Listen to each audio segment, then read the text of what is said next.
Connaissance, recherche, sciences, sciences mathématiques, théorie, physique, philosophie, conférences, archéologie, environnement, nature.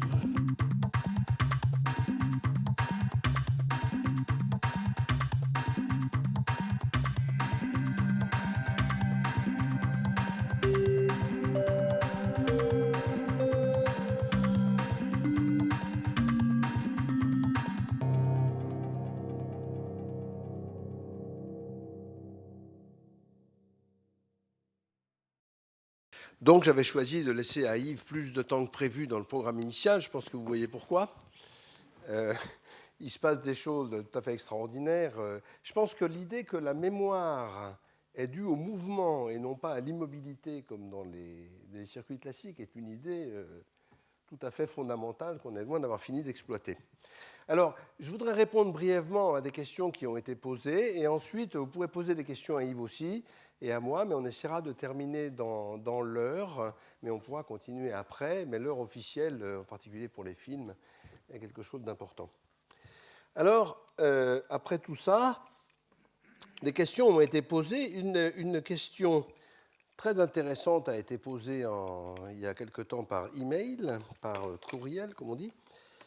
Et cette question, après tout, il faut que j'y réponde, c'est quoi l'INRIA ? C'est une bonne question puisque cette chaire est cofinancée par l'INRIA, d'accord, est faite en partenariat avec l'INRIA. Et c'est quoi l'INRIA est donc une bonne question parce que, d'abord, beaucoup de gens confondent INRIA et INRA, ce qui n'est pas du tout la même chose, mais l'INRIA collabore avec l'INRA, il n'y a aucun problème là-dessus. Mais il faut que je réponde à cette question. Donc l'INRIA, je vais répondre très brièvement. Vous avez un site qui s'appelle inria.fr, dans lequel vous avez beaucoup plus de réponses que ça. Donc l'INRIA, Institut national de recherche en informatique et automatique, créé par Jacques-Louis Lyons, à l'époque du plan calcul, dans les années 68, je crois que c'est 68 d'ailleurs, la création, qui a comme président actuel Michel Cosnard, et comme site inria.fr. Donc Jacques-Louis Lyons, qui était évidemment un des plus grands créateurs de l'analyse numérique, a senti tout de suite en 68 que l'informatique allait être très très importante, et à l'époque, ce n'était pas évident. Il y a encore beaucoup de gens pour qui ce n'est pas évident, je le dis en public. Il y a beaucoup de gens qui ne comprennent pas que l'informatique est quelque chose d'extraordinairement important, en particulier dans le système d'enseignement, mais on n'en dira jamais assez. Alors, voici, l'INRIA est formé de 8 centres, donc il y en a un à Rocancourt, le centre historique, qui a maintenant une annexe à Paris, place d'Italie. C'est rigolo que les choses aient des annexes à Paris, ce n'est pas très fréquent.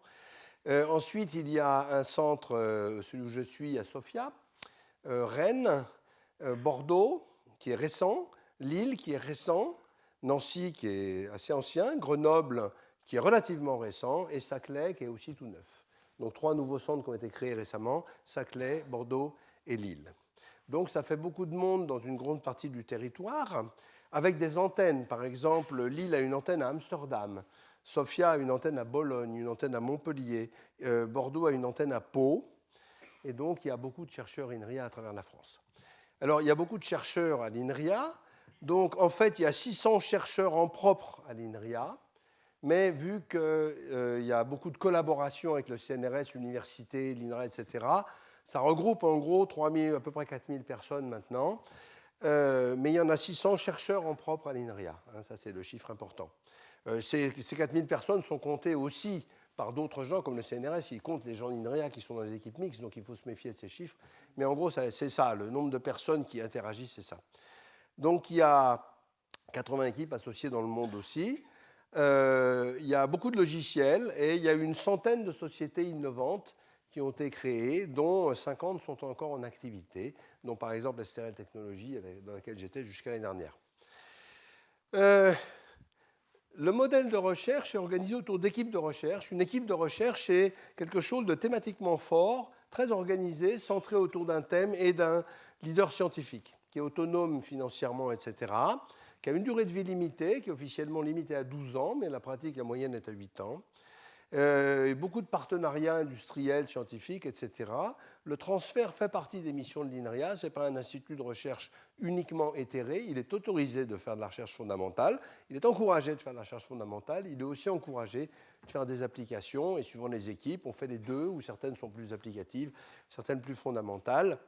Ce qui est très souhaité, c'est la créativité. Et moi, personnellement, je suis responsable donc de la président de la commission d'évaluation de la recherche à l'INRIA, et j'insiste toujours sur quelque chose sur lequel les chercheurs n'insistent pas fondamentalement, spontanément, qui est la créativité, et pas uniquement la quantité de publications. C'est très important. Voilà. Et donc, il y a 175 équipes projets, ce qui est très considérable. Hein, et puis, il y a beaucoup d'actions collaboratives, fédératives entre équipes, etc. Il y a 7 défis scientifiques et technologiques principaux. Au niveau conceptuel, modéliser, programmer, communiquer, interagir. Donc là, on a parlé beaucoup de modéliser. Hein. Ingénierie numérique, sciences numériques, médecine numérique sont les grands champs d'application. Cette chaire s'appelle informatique et sciences numériques. C'est fait exprès. Il y a des gens qui ont râlé en disant mais ça devrait s'appeler informatique. Moi, j'ai dit personnellement non. Informatique est un mot qui est très beau. Il a juste l'inconvénient d'être aussi le nom d'un rayon de supermarché. Et pour la plupart des gens, c'est un rayon de supermarché. Donc un informaticien, c'est celui qui sait quelle marque de PC il faut acheter. D'ailleurs, au début, à l'Académie des sciences, on nous demandait quelle marque de PC il fallait acheter. Ça a heureusement changé. Les gens savent même maintenant quelle marque de PC il faut acheter tout seul. Alors, je donne quelques exemples, un tout petit peu d'exemples, comme il y a 175 projets. Par exemple, la modélisation. Alors, les sciences numériques, c'est quoi? C'est des sciences dans lesquelles le point de vue informatique est à égalité avec le point de vue classique dans cette science. Yves nous a présenté, par exemple, les neurosciences computationnelles. Il vous a parlé de processus de calcul qui ne sont pas du tout des choses traditionnelles en biologie. Et évidemment, il faut que la biologie et la neurologie et ces processus de calcul soient à égalité dans ces sciences pluridisciplinaires. Donc c'est ça qui s'appelle sciences numériques, et vous verrez des chaires de sciences numériques sur cette chaire-ci les années d'après. Voilà, par exemple, simulation de l'environnement. Bon, le climat, c'est quelque chose qu'on a intérêt à savoir simuler.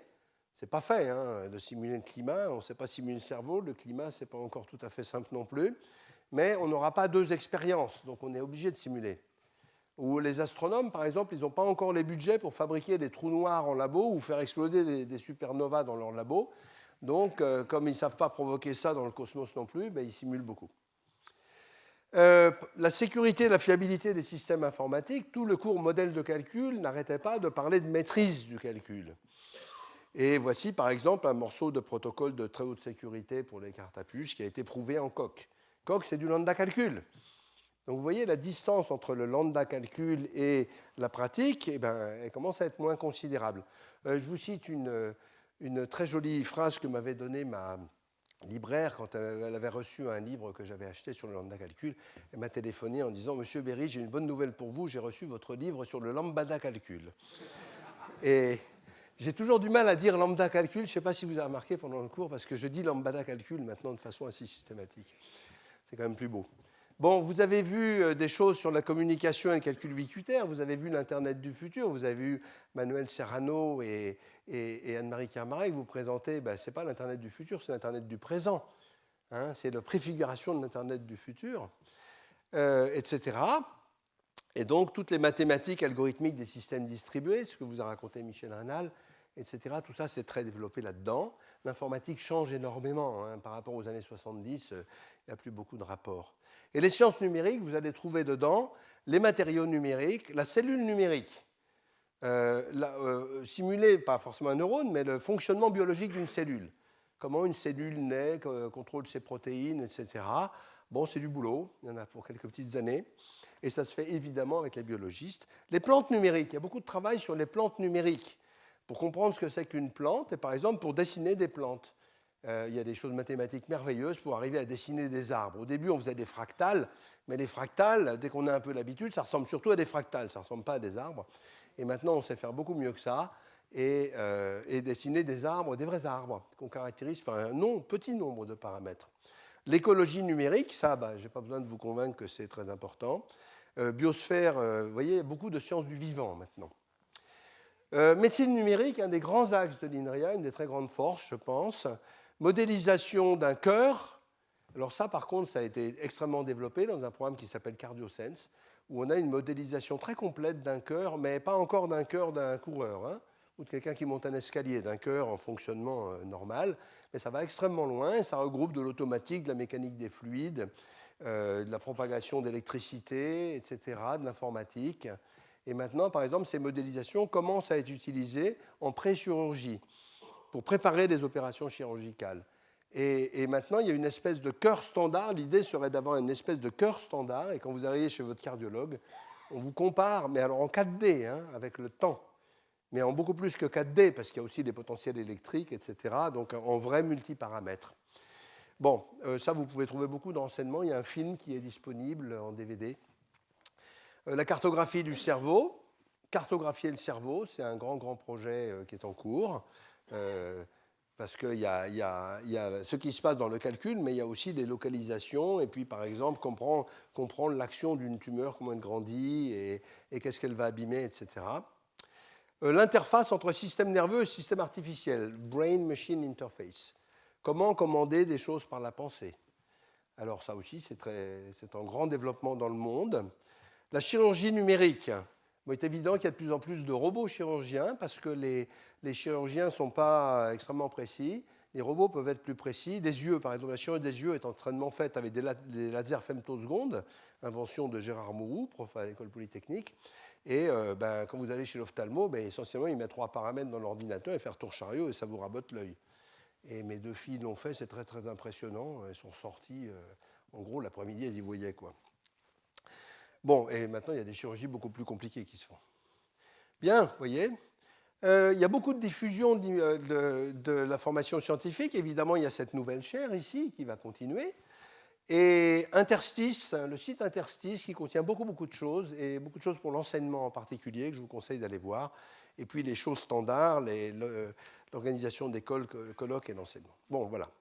Je vais très vite, mais en gros, vous avez compris, l'INRIA, 600 chercheurs, 4000 personnes impliquées en tout, et beaucoup, beaucoup de projets de recherche. C'est un des grands instituts de recherche en Europe, incontestablement. Maintenant, il y a un institut d'informatique au CNRS aussi, mais c'est tout neuf, donc je ne peux pas vous en dire grand-chose.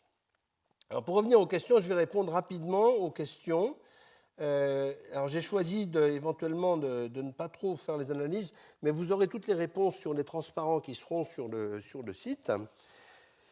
Oui, ça c'était les références, pardon. Voilà. Alors, 2 questions techniques simples sur le non déterministe de C qui a choqué les gens. Que C soit non déterministe. Ben oui, c'est la vie, C est non déterministe, on n'est plus rien. Alors, il y a eu 2 objections faites. Une qui dit, alors je ne donne pas les noms des gens qui ont fait les choses, mais une qui dit, c'est en fait, on peut programmer non déterministe, mais en C, on peut aussi programmer déterministe, et C est utilisé dans tous les systèmes embarqués. Alors je dis, oui, mais alors là, attention, c'est vraiment dangereux cette histoire. Parce que, est-ce qu'on sait décider si un programme est déterministe ou non déterministe? Non. Donc, est-ce qu'on est sûr de savoir valider que ces règles sont valides? Non. Ah, donc c'est embêtant. C'est très embêtant. Alors, souvent, on dit, on va programmer dans un sous-langage du langage. Alors ça peut être désastreux. J'en donne un exemple. Je vous ai montré les 5 chartes, les automates hiérarchiques. Bon, MATLAB qui fait tout un tas de choses extraordinaires. À Stateflow qui n'est pas extraordinaire. J'avais déjà mentionné que c'était des dessins dans lesquels bouger géométriquement un objet peut changer complètement ce que fait le dessin, la sémantique. Donc ça, c'est idiot.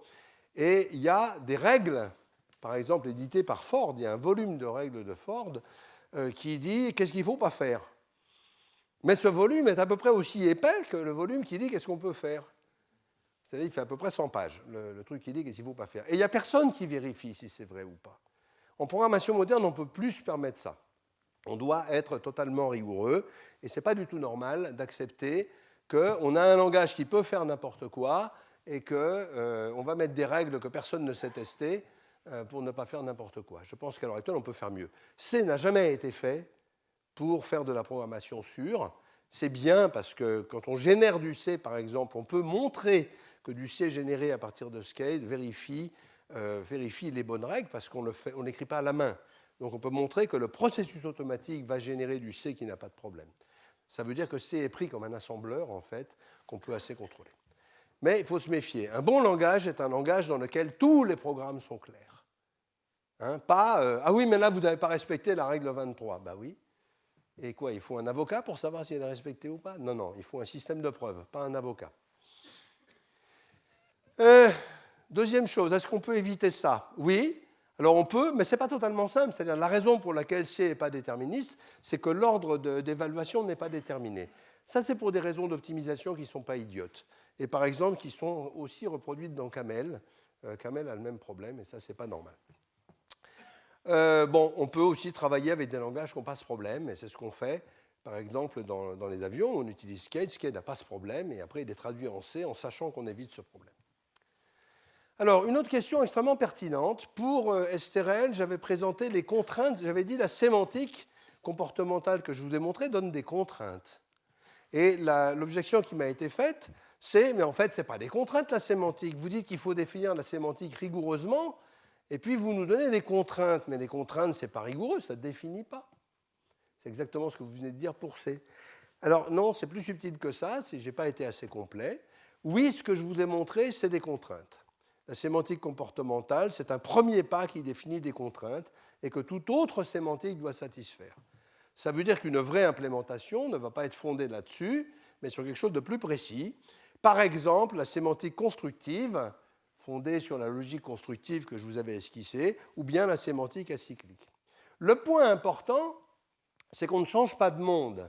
C'est-à-dire que ces sémantiques réellement utilisées dans des compilateurs sont toutes identiques dès qu'elles acceptent les programmes. Ce qui peut changer, c'est qu'un compilateur peut vous dire « moi j'obéis à la sémantique constructive » ou à la sémantique, mettons, acyclique, et donc ce programme, je ne l'accepte pas, je ne sais pas le compiler. Utilisez plutôt un compilateur qui fait de la sémantique constructive, mais lui, il est plus cher. Puis peut-être qu'il ne saura pas non plus, peut-être qu'il saura compiler votre programme en 25 ans. Donc il faut être pragmatique quand même. Mais le point qui est garanti, dans ce genre de contraintes, on donne des contraintes, pourquoi? Parce qu'on n'a pas de vraie extraordinairement bonne décision après. Mais le point qui est garanti, c'est que tous les compilateurs, quand ils disent « je compile », ils donnent tous le même résultat. Il n'est pas possible d'avoir deux interprétations différentes d'un programme. Par contre, on a droit à dire « je ne sais pas faire ». On aimerait faire mieux, mais le sujet est dur et on ne sait pas encore le faire vraiment mieux. Donc, ce n'est pas si gênant que ça. Toutes les sémantiques sont correctes, vont être compatibles entre elles, et il y a des bagarres intellectuelles pour savoir lesquelles sont mieux que les autres. Et en pratique c'est celle-là qui domine, la plus simple. Question sur les bases de données et les verrous. Vous vous rappelez, les verrous asynchrones. Les verrous posés par les clients dans une base de données sont-ils protégés contre les blocages provoqués par les crashs de clients? Donc la réponse est oui, mais c'est assez subtil. Parce que quand est-ce qu'on sait qu'un client est crashé? En général, on ne sait pas puisqu'il ne le dit pas. Donc il y a des time-out, etc. Alors, le véritable danger et la difficulté numéro 1 des bases de données, c'est de dire qu'il ne faut jamais laisser une transaction dans un état à moitié fait. Alors, vous savez, ça arrivait avant dans les systèmes de réservation qu'il y a deux personnes qui arrivent avec le même siège de TGV. Hein, ça arrive de moins en moins parce que les gens ont commencé à prendre l'algorithmique. Et c'était ça, c'était qu'il y avait deux transactions qui étaient faites à moitié. C'est difficile à faire, mais il y a des algorithmes dans les bases de données pour faire ça, des caches, des journalisations, etc. Alors une autre question très pertinente, c'est est-ce que les algorithmes de base de données ne suffisent pas à résoudre les problèmes de verrou dont j'ai parlé en mémoire partagée et tout? Là, la réponse est plus subtile, c'est non, parce que les solutions de base de données sont lourdes et sont chères, et sont en général utilisées par des gens qui ont les moyens et le devoir de les payer, comme les banques. Hein, vous espérez que dans les banques, c'est réglé correctement, ou les systèmes de réservation. Mais ce sont des systèmes lourds et chers. Ce qu'on veut, c'est poser des verrous dans des tout petits processus, des verrous très rapides et capables de verrouiller des choses très compliquées, comme des structures de données, des listes, des arbres, etc. Donc ce qui se fait pour les bases de données, c'est pertinent, mais c'est beaucoup trop lourd pour la plupart des usages de la programmation moderne. Vous n'allez pas mettre des techniques de base de données dans un multicore. Mais par contre, évidemment, tout ce qui a été inventé pour les bases de données en tant qu'algorithmique reste pertinent. Je vais vite dans les réponses, à cause de l'heure. Question. l'opérateur de réplication en pi-calcul dit banque P va sur P parallèle banque P. Ça peut être dangereux pour la calculabilité parce que ça peut se reproduire tout seul sans rien faire. La réponse est oui, mais c'est déjà comme ça en lambda calcul. YM va sur MYM, etc. Alors, en lambda calcul, on sait par exemple qu'il y a des réductions, je n'ai pas parlé, mais les réductions les plus à gauche qui évitent ce genre de phénomène. Et en pi-calcul, effectivement, ça a été vu comme dangereux par les gens. Et j'ai présenté le LP-calcul. Et dans le LP-calcul, typiquement, la réplication n'est pas spontanée, mais elle est seulement sur le besoin. C'est-à-dire, ça, c'est ce qu'on appelle un serveur. Ça reçoit une demande sur un port A. Et à ce moment-là, seulement, ça se réplique. Ça veut dire que ça ne se réplique que si l'on s'en sert. Ça ne change pas fondamentalement la calculabilité, mais ça change la compréhension humaine nettement parce qu'on n'a pas ces réplications sauvages qui se font n'importe où. Mais en fait, oui, ça c'est idiot ce que j'ai écrit, il manque un L, c'est LP calcul ici. Question important, déterministe, non déterministe. J'avais dit que dans les voitures, on utilisait des réseaux non déterministes et que ce n'était pas bien. Et un auditeur m'a dit, mais ce n'est pas tout à fait vrai, parce que le réseau CAN, qui est utilisé dans les voitures en particulier, c'est le réseau standard en automobile, est déterministe. Il est déterministe parce qu'à l'intérieur, ce n'est pas comme dans Ethernet, où quand il y a une collision, on rejoue au hasard, ou des choses comme ça. Dans CAN, il y a toujours un message qui passe, c'est celui de plus petite priorité. Donc les priorités qui ont été mises par-dessus le réseau font que le réseau est déterministe. Alors ça, c'est une fausse bonne idée, et ce n'est pas naïf. Pourquoi ? Effectivement, les messages les plus prioritaires sont déterministes. Alors, mettez des freins et le volant sur le même réseau, c'est quoi les messages les plus prioritaires entre les deux ? Si vous dites que vous avez deux solutions, soit vous dites je choisis entre les freins et le volant, hein, c'est pas terrible, ou alors je dis je mets les deux comme plus prioritaires, mais à ce moment-là c'est foutu, parce que ça devient asynchrone, puisque dans ce cas-là on ne sait pas si c'est le volant ou les freins qui gagnent quand il y a un conflit. Donc ça ne marche pas. Les vrais réseaux déterministes sont beaucoup plus habiles. Ils allouent en fait des tranches de temps aux applications critiques. Il y a des Ethernet déterministes qui gardent, mettons, 20% du temps pour l'Ethernet normal et 80% en temps préalloué. Mais il faut connaître les applications d'avance, ce qui est le cas dans une voiture, et c'est subtil. D'ailleurs, ces réseaux fournissent aussi de tas d'autres choses, comme la synchronisation très précise d'horloges. Vous savez, le temps, c'est quelque chose d'important en automatique. La redondance physique des transmissions, c'est-à-dire que si vous coupez un fil dans la voiture, ça ne va rien changer au réseau, ce qui est vrai dans les neurones. Hein. Quand vous coupez un synapse, il y en a assez pour que ça ne change rien. Ce n'est pas trivial à faire dans les voitures. Également, sur les histoires de priorité, je voudrais mentionner quelque chose les priorités, on en a une vision naïve. Un exemple, c'est Pathfinder, le robot martien, quand il a atterri sur Mars, il est tombé en rade. Il ne répondait plus. Pourquoi ?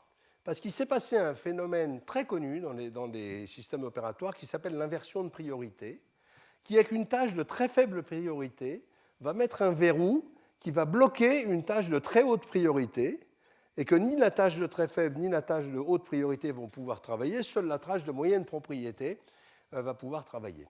Et donc immédiatement, le Pathfinder, ce petit robot envoyé sur Mars, s'est posé par terre et a commencé à ne rien faire parce que toutes les tâches de haute priorité étaient bloquées. Alors heureusement, il y a un autre processeur qui regarde si le premier fait quelque chose et s'il voit qu'il ne fait rien, il le reboot. Donc ce système rebootait et avant que l'inversion de priorité se fasse, eh bien, il s'écoulait un temps tout petit. Et les ingénieurs de la NASA ont réussi pendant ce temps tout petit, et en beaucoup de fois, à patcher le système d'exploitation, parce qu'il y a quelqu'un qui l'avait laissé en mock debug, contrairement aux instructions, à le patcher pour arriver à résoudre cette inversion de priorité, et c'est comme ça que Pathfinder a pu marcher. Donc si vous regardez les jeux de priorité, c'est évident que ça marchait. Dès qu'il s'est posé, c'était évident qu'il ne marchait plus. Donc les priorités, c'est une idée extrêmement dangereuse, parce que c'est extrêmement dur à comprendre ces phénomènes. Il est très intéressant de voir qu'il y a eu beaucoup de réactions sur le web de gens disant « mais c'est un phénomène dont on n'avait jamais entendu parler avant, l'inversion de priorité ». Alors là, Leslie Lamport s'est permis de répondre qu'ils avaient qu'à lire les papiers des gens du sujet et que c'était connu depuis plus de 15 ans et que c'était un phénomène parfaitement recensé. Comme quoi, en informatique, il ne faut pas être apprenti sorcier, comme ailleurs. Mais c'était extraordinaire parce que, je ne sais pas si vous voyez, mais patcher l'assembleur d'un système d'exploitation sur Mars, ça veut dire qu'à chaque fois que vous faites retour chariot, ça met 7 minutes pour y aller, la lumière, et 7 minutes pour revenir savoir si vous avez tout cassé ou pas. Hein. Donc le stress, c'est pas mal, je pense. Alors, dans quelle mesure peut-on assurer la fiabilité d'une application diffuse? Serrano vous a montré qu'on pouvait faire des tas de machins avec des objets réels et tout. Alors, ça, c'est un grand sujet de recherche du projet et de nombreux projets dans le monde. Alors, qu'est-ce qu'on fait? On essaye de faire. D'abord, quand il y a des pannes, il n'y a pas de théorie générale de la récupération de pannes, à ma connaissance. Enfin, il y a sûrement des théories générales, mais je parle de théories générales utiles.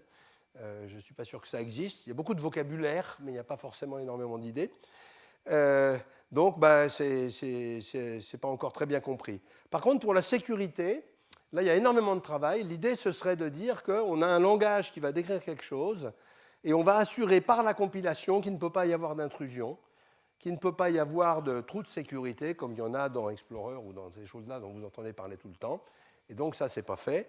Mais l'idée, c'est que, les compilateurs devraient insérer les bons mécanismes cryptographiques aux bons endroits et par ailleurs des procédures très astucieuses de preuve de correction des téléchargements. Par exemple, vous pouvez regarder ce qui s'appelle Proof Carrying Code, des codes qu'on télécharge mais qui contiennent en eux-mêmes la preuve qu'ils ne sont pas malicieux. Ce sont des choses sur lesquelles beaucoup de gens travaillent. On ne peut pas considérer que c'est fini, mais il y a bon espoir et c'est sûrement quelque chose dont vous entendrez parler dans cette chaire. La sécurité, à peu près forcément, ça viendra. Parce que c'est un problème tellement important.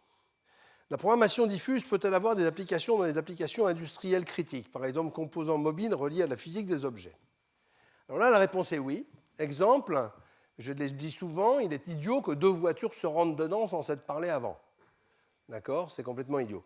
Donc il est tout à fait évident que les voitures vont se parler et vont parler à la ville et vont parler à la route. Il est idiot que la route ne dise pas où est le verglas, alors qu'elle le sait, il y a des panneaux qui disent où il est le verglas. Donc la route pourrait très très bien prévenir qu'il y a du verglas. Ça pose des problèmes très sérieux, évidemment, de qualité et de criticité. Donc ça veut dire que à l'heure actuelle, dans les systèmes embarqués, par exemple spatiaux, il n'y a que 3 échelles de criticité, en gros. Il y a non critique, safety critical et mission critical. Safety critical, ça veut dire que ça met des vies en jeu. Mission critical, ça met des sous en jeu. Mais ça, c'est une vision militaire, mission. Moi, quand je vais au boulot, je ne vais pas en mission. Je vais au boulot. Donc, l'échelle de criticité va devenir beaucoup plus compliquée. Il va falloir comprendre quelle technique employer, pourquoi. Et ce n'est pas fait. Donc, ça, oui, ça se fera, mais tout doucement, parce que les acteurs industriels sont évidemment très, très, très, très, très prudents. Et ceux qui sont les plus prudents, c'est leurs avocats. Bien entendu, vous n'aurez pas on parle beaucoup de drive-by-wire, de supprimer les volants pour le remplacer par des ordinateurs, comme c'est le cas dans l'avion, mais ce n'est pas fait, parce que si c'était fait, ce serait le constructeur le responsable des accidents et pas le conducteur. Donc ça, je peux vous dire que les avocats des constructeurs, ils sont sur ces sujets en grand. Donc, il y a problème industriel, plus que problème technique, je pense, là. Alors, en programmation diffuse, peut-on se passer d'un coordinateur, par exemple pour nos nombres premiers? Est-ce qu'on peut se passer d'un coordinateur? Et est-ce que, par exemple, la coordination ne ramènerait pas à de la programmation séquentielle? Alors, effectivement, les nombres premiers, rassurez-vous, ce n'est pas comme ça qu'on fait pour calculer les nombres premiers. Calculer les nombres premiers, maintenant, on calcule des nombres premiers gigantesques, ce n'est pas avec des machines chimiques. Mais oui, il y a des tas de cas où on a besoin de coordinateurs. Par exemple, les programmes genre SETI, vous savez, où on vous fait calculer, savoir s'il y a des extraterrestres sur votre machine. Il y a des coordinateurs, mais aussi la coordination. Le coordinateur n'a pas besoin forcément d'être connu d'avance, les élections de leaders, etc. Ça permet de gérer dynamiquement la coordination. Et puis, on peut aussi répartir la coordination par dichotomie, etc. Donc, il y a beaucoup de travail dans le calcul parallèle sur comment comprendre, quand on lance un grand calcul parallèle, quand est-ce qu'il est fini. Alors, les choses seraient-elles plus simples si les ordinateurs ne tombaient jamais en panne? Alors, la réponse est oui, mais cette hypothèse est devenue complètement irréaliste. Donc, les choses ne seraient pas plus simples, puisque prendre une hypothèse irréaliste ne simplifie pas la vie. Alors, des fois, c'est vrai. Par exemple, le synchrone est né de ça. Dans le synchrone, je vous avais dit, moi j'ai dit, le temps réel serait beaucoup plus simple si les ordinateurs calculaient infiniment vite. Mais il se trouve qu'on sait faire vivre cette hypothèse. On sait la faire vivre parce qu'il y a les maths derrière qui permettent de faire comme si. Faire comme si les ordinateurs, le milliard d'ordinateurs du monde ne tombaient pas en panne, là je pense qu'on ne saura pas. Par contre, dans les systèmes neuronaux, moi j'aimerais bien savoir, de Yves, j'aimerais bien savoir, bon on ne va peut-être pas y répondre aujourd'hui, si ces systèmes, c'est prévu dedans d'explorer qu'est-ce que c'est que l'effet des pannes et tout ça, ou si c'est encore trop tôt. C'est prévu. D'accord. Moi, je pense que pour avoir des systèmes qui marchent en temps de panne, il faut. Là, on n'est pas mauvais pour les pannes. Hein. On est même très, très, très, très, très bon. Bien. Alors, je vais terminer. Je rentre sur celui-là. Comment est-ce qu'on se retrouve dans cette fameuse tour des Babel de langage dont j'avais déjà parlé et dont Manuel Serrano a montré des noms que vous n'avez jamais vus, qui popètent sur la tour de Babel. Il y a des milliers de langages, il y a des dizaines de milliers de langages. Comment est-ce qu'on s'y retrouve? C'est très difficile. D'abord, c'est une tour de guerre de religion. Des langages, c'est des guerres de religion, mais vraiment sérieuses. C'est-à-dire que les gens du fonctionnel et les gens de l'impératif, ça s'est amélioré, hein, mais pendant une époque, ils ne se parlaient pas. Hein. Un exemple, je connaissais deux personnes, une qui développait C++ et l'autre qui développait ML, qui étaient séparées par un mur physiquement. Mais c'était vrai, c'est-à-dire qu'ils avaient chacun leur terminal adossé au même mur. Mais ce mur faisait environ 1000 km d'épaisseur conceptuelle. Alors vous avez un bouquin qui présente, qui essaie de faire ce qu'il peut, hein, c'est un de mes très bons amis, qui a écrit le bouquin fondamental de complication qui s'appelle le Dragon Book, qui essaye de présenter de façon un peu unifiée les concepts et constructions des langages, mais il a une dizaine d'années, donc il y a beaucoup de choses qui sont apparues depuis, c'est la vie. Il y a des choses qu'on ne comprend pas bien, par exemple, qu'est-ce que c'est que la programmation objet? C'est génial parce que tout le monde en a une idée intuitive, mais c'est très très dur de passer au-delà de l'idée intuitive. Alors que l'idée intuitive est fondamentalement juste. La programmation fonctionnelle, on comprend, mais programmation objet, on ne sait pas. Bon, il y a un très joli poster que je mettrai dans le site web, un poster sur les langages de programmation, je vais peut-être vous le présenter si j'ai le temps.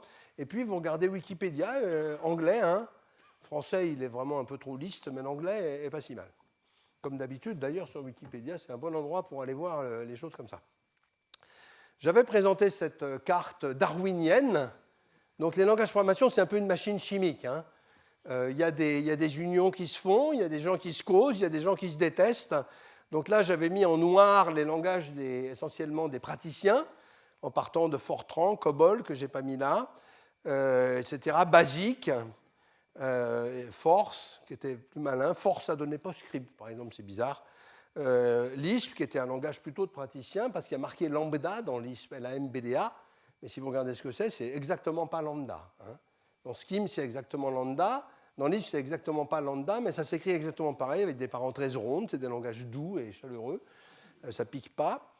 Mais rien que la syntaxe, ça coupe le monde en deux. Hein. Aux États-Unis, les gens disaient, mais STRL, on ne peut pas comprendre ce langage, il n'y a pas de crochet ouvrant. Hein. Donc c'est comme ça, mais c'est la vie. Et puis, en bleu, vous avez les langages de naissance scientifique.